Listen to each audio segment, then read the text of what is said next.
Almost exactly in the center of India is a town called Gwalior.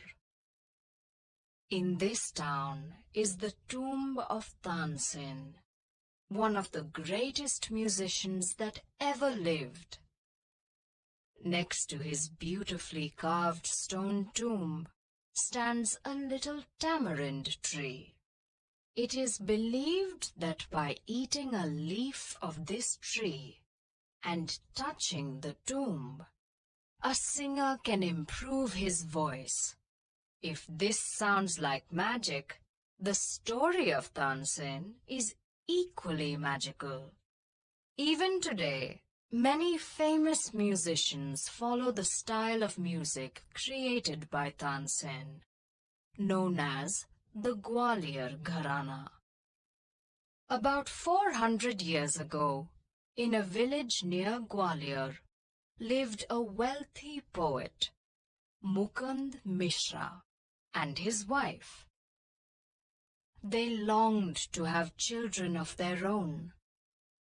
On the suggestion of a friend, Mishra went to Gwalior to seek the blessings of the famous saint and musician, Muhammad Ghaus.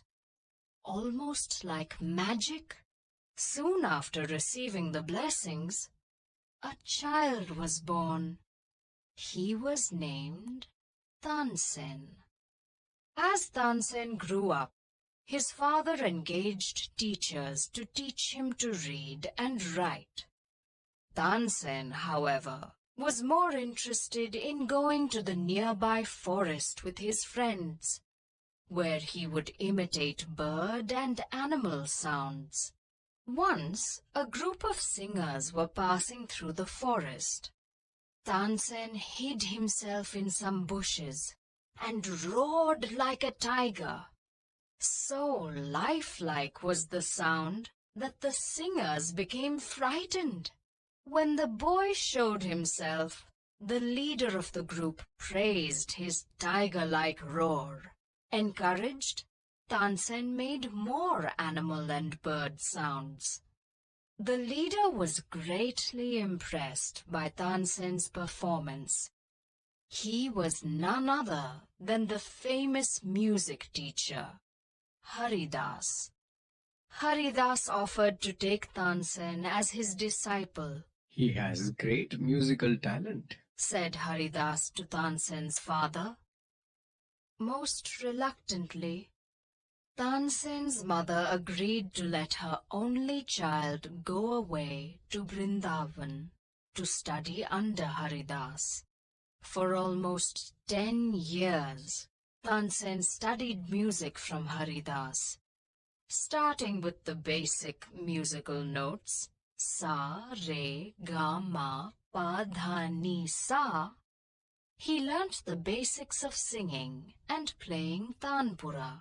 He learnt about the different rags of Indian music and how each rag creates a different mood. A rag can make you so happy that you might want to dance, or it can make you so sad that it might bring tears to your eyes. Then one day, there was a message from home that his father was very ill. I am happy that you've become a musician. Go and see Muhammad Ghaus, were his father's last words to him.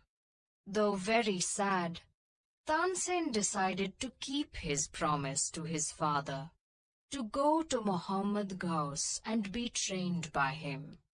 But, in keeping with Indian tradition, he went to seek permission to learn under a new guru from his first guru, Haridas. You must obey your father's wishes, but you will always be welcome here.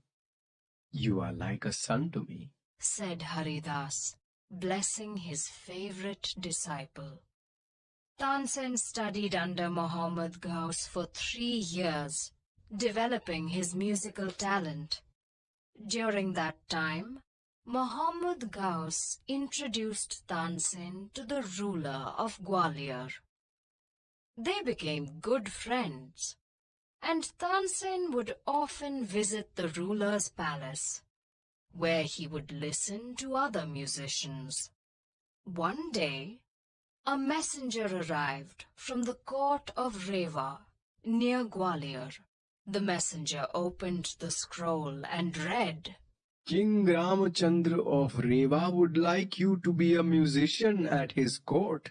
This was a great honor, and the first step in Tansen's rise to fame.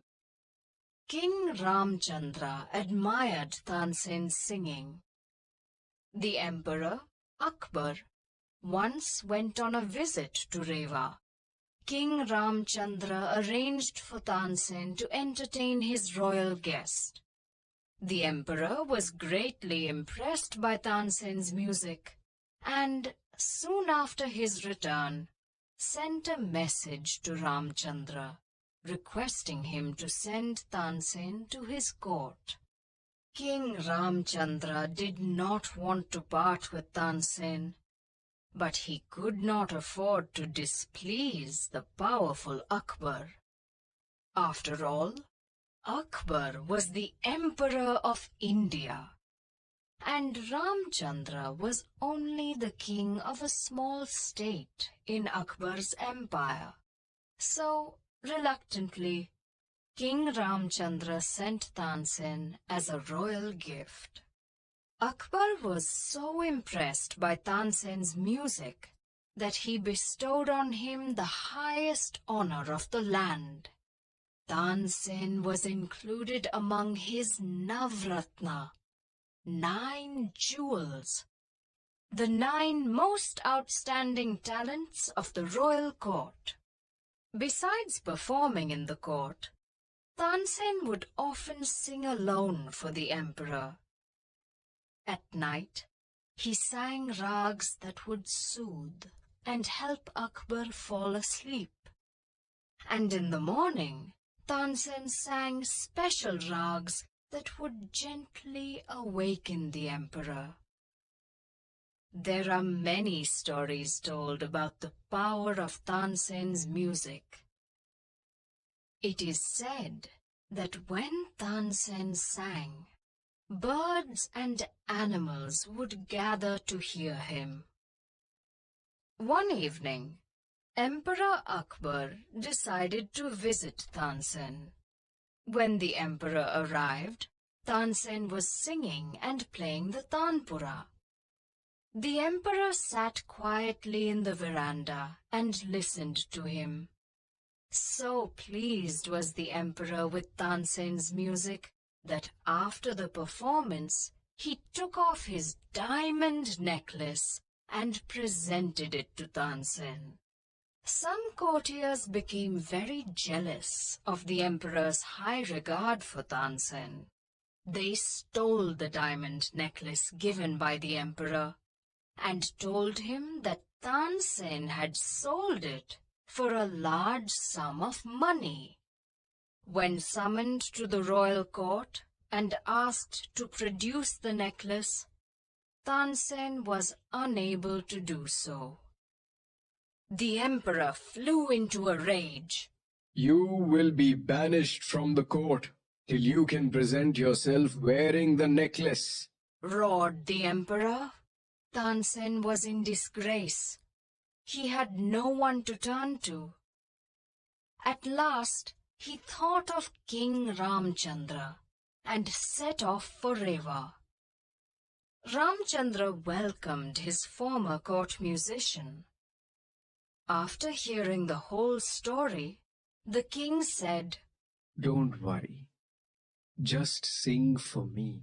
Tansen sang 2 beautiful rags for the king, You have brought me great joy. said Ramchandra, and as a token of appreciation, he presented his jeweled sandals to Tansen. Tansen rushed back to Agra and placed the jeweled sandals in front of the emperor. Sire, please take the diamonds from these and forgive me. The jeweled sandals were worth much more than the necklace. The emperor immediately realized that he had misjudged Tansen and said, "Your music is much more valuable than diamonds to me. I should never have doubted you. Return to the court as my royal musician." Tansen's fame spread far and wide. Tansen's enemies grew more jealous. They suggested to the emperor that he command Tansen to sing Deepak Rag. Deepak Rag was one of the most difficult rags to sing.